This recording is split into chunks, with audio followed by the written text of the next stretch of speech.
omunamawulire omulungi tukwaniriza mu kibuga kyaffe Mbarara. Wano gwofuga. Sinze nfuga okuyita wano balina bye bakukonyemo gundi stamp nga yange wazze nga tonkubidde ate nkufugadde ze oli wano nkusanze wano mpise n'onyimiriza n'okunyimiriza kati gwafuga ontadde wano ogwanina. Batugambye no gwofuga mu music when it comes to music. Bayinza obba bakulimbye kuba ennyimba zabadde bakuba wali buli badde akuba kati nfuga ddi. Kyogamba mu region muno mulimu gwawe gwe weewulira n'ogamba ono yankira. Nga nepima ki waiti nga nepima ki music tebagipima music ekula buli lunaku, so there is no way you can pima music because leero waliyo omuntu awulidde music wange nga tamuwulirangako ate waliyo naye yali amanye yange kati afunye music ey'omuntu omupya like today, you get it? So there is no way you can pima. Okay. Mu Kampala tulina the big three.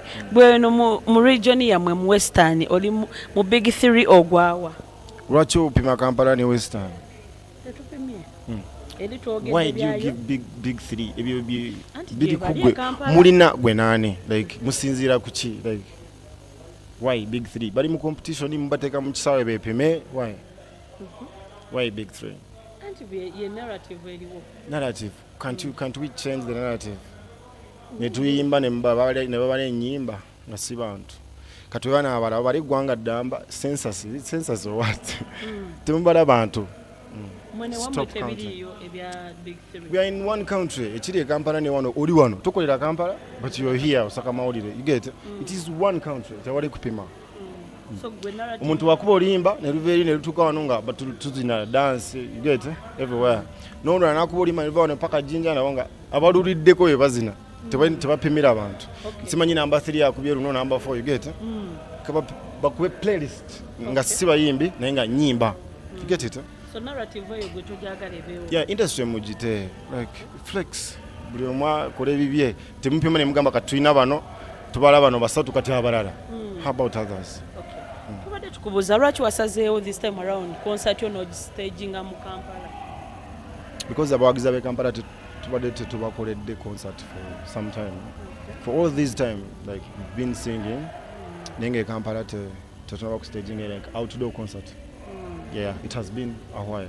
Okay. Yes. Bafaani bo osuubidde bayamba otya okutuuka ku concert naddala abava mu bifo bino ebyewala nga Mbarara, Bushenyi, ku njiri ne outskirts endazi.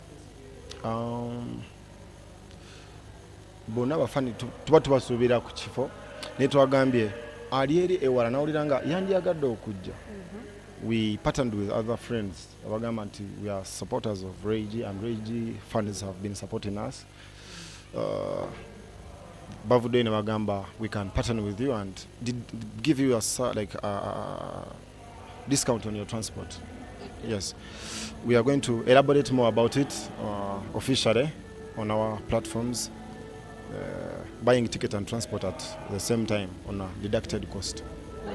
Yeah. Okay. Osubire Kampala inayo fan base enene. Inayo fan base. Sijipima oba neno bantu no. Okay. Then inayo fan base. So I'm preparing for those people that support Regi in the central. Okay. Yes. Bayimbi ki bosubira okugracing omukolo gwo? Nga bavaawa? Everywhere. Every part of the country. If possible, even outside the country. Our friends are going to perform for our people. Tune mikwano mingi in the music industry. In Uganda and neighboring countries. Okay. Abantu ambagamba oyina that love for your tribe no sukkawo woyina okoma olumu n'ogamba nti njagala nnyo ba Western be baba basooka mu buli kimu benjagala mu kino so abamu bagamba obaira bantu banga ba truth n'abalala be bagenda obeerayo abayimbi onakkiriza abaganda okulinnya ku stage yo kale mu bufunze. We are for one Uganda. It's one country, one Uganda. It's a place for all of us. And Uganda is a heterogeneous country. It has very many different tribes.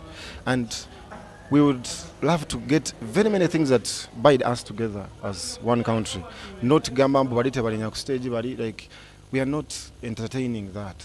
If anyone even brings a question like that, let it be the last time to ask me something of that kind. Like entertain Waganda, something. You're making everything tribal, which is not nice. Yeah, we should look for things that ebitugata. Granted, it's one Uganda. Not a bit to be to saturate like a bit takamo boundaries. Not really. We are not meant for boundaries. We are one. Olabye ku stage no advocating for Western artists chovola tukubuze ekibuzo ebyo ngogamba balekeddwa nnyo emabega. Yes, we are who we are because everyone represents themselves first. Kati gwe erinnya lyo limanyi gwane. Tolimanyi? Gwe liryo limanyi oyinza okusanga limanyi nga ddala bakuyitaani. Lyemmanyi lyeryo. Kati erinnya lyo olina walijja n'ekibulu ne bakutuma erinnya lyo okuva ku who you are. Bw'oba oli nga oli wankima oba oli waki gwe okimanyi. But that is who you are. And embracing it, no one should cap you down to embrace that. Ne weewulira from within, that is who you are. Nga n'olulimi lw'oyogera lwerwo w'osinziira okuyimba weewo. So everyone should be given an equal chance to participate in things of the country because we are one and it's one Uganda. For all of us, we should take equal share in everything. Equal share in everything. That is what I'll be fighting for, and a fair industry for everyone. Gama no mwana omuto ajenga talina kyatidde. Nga manyibu akuba oluyimba lw'olumu oba bbiri ajja kubeera ku stage enene with everyone else. Equally nga atali intimidated over something of that kind. Sounds funny, but you can you describe yourself in a few words? I'm an African. Okay. That is me. I believe in who I am. I'm an African. If you dig so much into that, you understand me. I'm an African. Yes. Tuli wano navuddeko olebe nkwatako bankusindika oli ombuuzako ekibuuzo n'enyiga nenvaawo. What do you mean short tempered? Nga nvaako nzirawa bwe nyiga nkola ki? Bwe nvaako what do I like my omanyi otya nti kati nvuddeko. I want you to understand. Gwe tonyiga? Gwe bakuyita bati oli long tempered? I'm me. I take time to digest negative people. I absorb energy. That is me. You come with your negativity and you come with your bad energy, with the negativity, and I absorb you. Yeah. I'm a shock absorber. Yeah. So I'm not tempered, but I'm a shock absorber. But you guys, you designed your industry of where you Jori industry Jori, like only negative things sell. That's how you. When you're asking, you want to ask someone something that irritates them. But even if you irritate me, I will still be me. I will tell you what is on my mind. I will not answer you according to the anger. Yes, ma'am. Okay,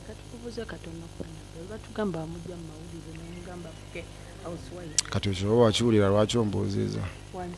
Bwe wawulira nti namujja mawulire lwaki oyagala omuzzeemu? Wandyagadde gobeere mawulire nga bakuwasa? Ntunuzeemu kamera. Olina abaana bameka? Nino musiri mufumba eno mwana. Who is the father of your kid? Nkubuuza nange kati tuli wano tuli bantu nange nkubuuzizza wagambye gwe wandyagadde ebintu byobeere mawulire. Who is the father of your kid? Mugwana wo bamuyitaani mubeera wa?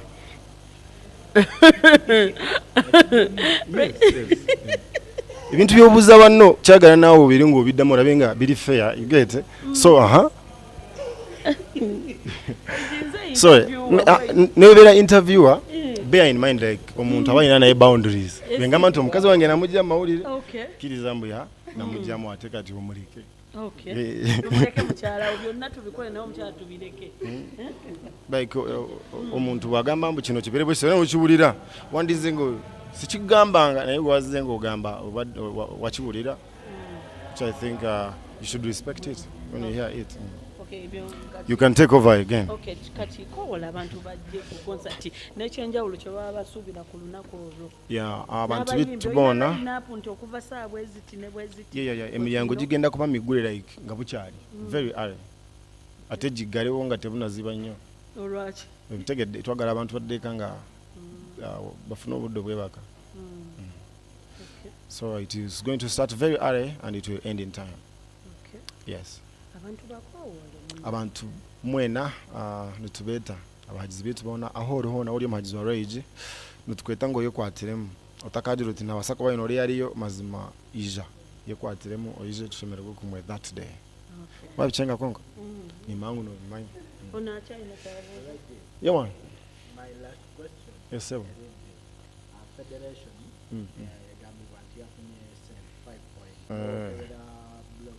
Bagamba mbu yazifunye.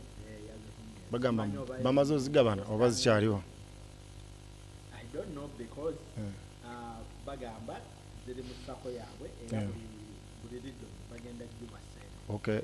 Abamu bafuna simanyi obeera mu Western abayimbi baayo zaatuuse mu sako yaabwe. Abayimbi be Western balina sako nabo ya Federation. Anti byonna bipya bikumbulira bintu bya nyaga tubitegeere together. Nze now we understand them together.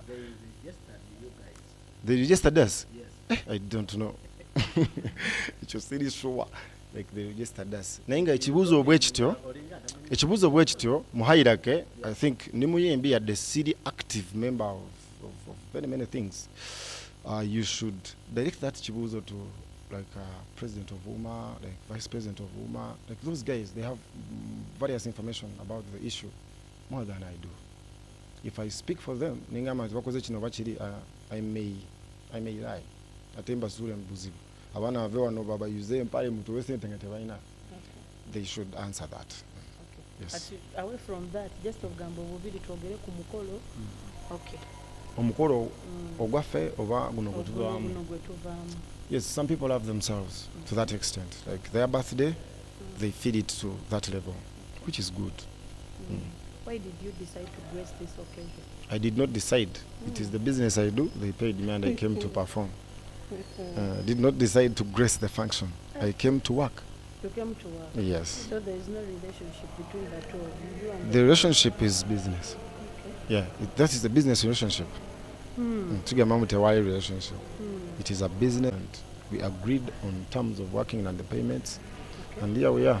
So how did you see the occasion? How did you find it? They love themselves. They got them. It was a team of her friends and they enjoyed the day. Yes. Okay, your last remarks to the viewers and fans. Abalyoka bakutureeba mwebale munonga kutureeba ntesigime munonga kusinga ebintu byonna mwebale munonga. Okay.